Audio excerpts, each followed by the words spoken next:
राधा मेरी स्वामिनी, मैं राधा जी को दास। जन्म जन्म मोहे दीजियो, जो वृंदावन को वास। नमस्कार मित्रों, मैं हरिओम एस्ट्रोलॉजर आपका अपने चैनल में हार्दिक अभिनंदन करता हूँ। आज मैं आपको सुनाने जा रहा हूँ वही माता की अष्टमी की व्रत कथा। श्रद्धा भक्ति भाव से श्रवण करें। बोलो वही माता की जय, गणपति भगवान की जय, गौरी मैया की जय। तो करिए कथा का श्रवण। एक साहूकार था जिसके 7 बेटे और 7 बहुएं थी। दीपावली से पहले कार्तिक अष्टमी को 7 बहुएं अपनी एकलौती ननद के साथ जंगल में जाकर खदान में मिट्टी खोद रही थी। वह शाह की मांद थी। मिट्टी खोदते समय ननद के हाथ में शाह का बच्चा मर जाता है। इससे शाह माता बहुत नाराज हो गई और बोली, मैं तेरी कोख बांधूंगी। तब ननद ने अपने 7 भाभियों से बोली, तुम में से कोई अपनी कोख बंधवा लो। सभी भाभियों ने अपनी कोख बंधवाने से इनकार कर दिया, परंतु छोटी भाभी सोचने लगी, अगर मैंने अपनी कोख नहीं बंधवाई तो सासू जी नाराज हो जाएंगी। यह सोचकर ननद के बदले में छोटी भाभी ने अपनी कोख बंधवा ली। अब इसके बाद उनको बच्चा होता वह 7 दिन के बाद ही मर जाता। एक दिन पंडित जी को बुलाकर पूछा, मेरी 7 संतान 7वें दिन क्यों मर जाती है? तब पंडित जी ने कहा, तुम सुराई गाय की सेवा करो। सुराई गाय स्याह माता की भागली है, वह तेरे कोख खुलवा देगी, तब तेरा बच्चा जी जाएगा। अब वह बहुत जल्दी उठकर चुपचाप सुराई गाय के नीचे साफ सफाई कर आती है। सुराई गाय ने सोचा, रोज उठकर कौन मेरी सेवा कर रहा है, आज तो देखूंगी। गौ माता खूब सवेरे उठी, देखते ही साहूकार के बेटे की बहू उसके नीचे साफ सफाई कर रही थी।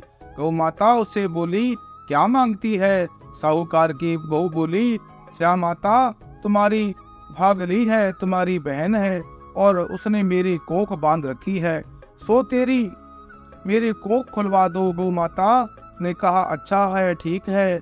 अब मैं गौ माता समुद्र पार साहूकार की बहू को अपनी भयाली के पास लेकर चली पड़ी।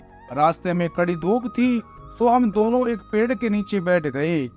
थोड़ी देर में एक सांप आया। उसी पेड़ पर गरुड़ पंखड़ी का एक बच्चा था।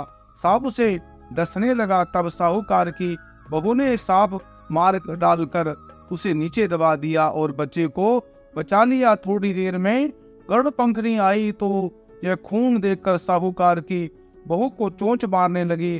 तब साहूकार की बहू बोली, मैंने तेरे बच्चे को नहीं मारा, बल्कि सांप तेरे बच्चे को करीब आ रहा था तो मैंने उसकी रक्षा की है।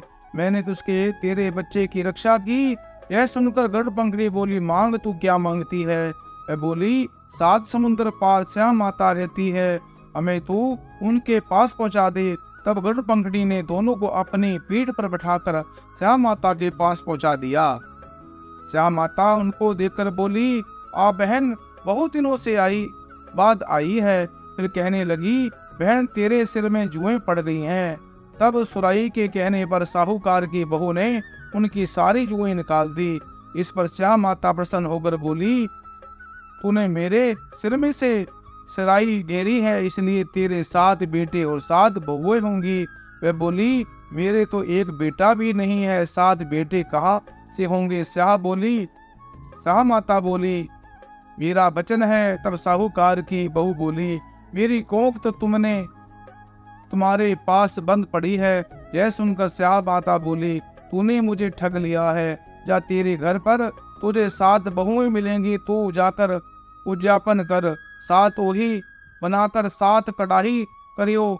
वह लौट आई और वहां पर देखा कि 7 बहुएं और 7 बेटे बैठे हैं। वह खुश हो गई। उसने 7 ओही बनाई, 7 उजमन किए और 7 कढ़ाई करी। शाम के समय जेठानी आपस में बात करने लगी, जल्दी जल्दी पूजा कर लो, कहीं छोटी बच्चों को याद करके रोने ना लगे।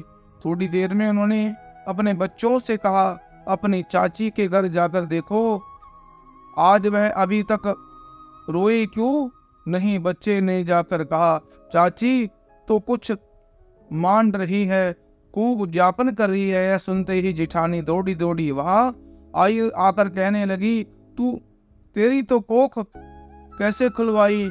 मैं बोली, तुमने तो कोख बंधवाई नहीं थी, सो मैंने कोख बंधवा ली थी। अब श्याम माता ने कृपा से मेरी कोख खोल दी है। हे श्याम माता, जिस प्रकार उस साहूकार की बहू की कोख खोली, उसी प्रकार हमारे भी कोख खोल देना। एक कटोरी में गेहूं के दाने या फिर हल्दी चावल लेकर कहानी सुने। आज के दिन ही, अष्टमी के दिन, जो राधा कुंड में, वृंदावन में राधा कुंड में जाकर स्नान करता है और राधा रानी को नमस्कार करता है, उनकी पूजा करता है, उनको भी पुत्र की प्राप्ति होती है, वंश की वृद्धि होती है, घर में सुख शांति का वास होता है और समस्त मनोकामनाएं पूर्ण होती हैं। मित्रों, अगर यह वही माता की और राधा रानी जी की जानकारी अगर आपको अच्छी लगी हो, आप इस वीडियो को अपने इष्ट मित्रों को शेयर करें और पुण्य के भागी बने और सुंदर सुंदर कथाओं को सुनने के लिए, सुंदर सुंदर जानकारियों को प्राप्त करने के लिए अपने इस चैनल को सब्सक्राइब करें और कमेंट बॉक्स में वही माता की ओम जय माता की अवश्य लिखें।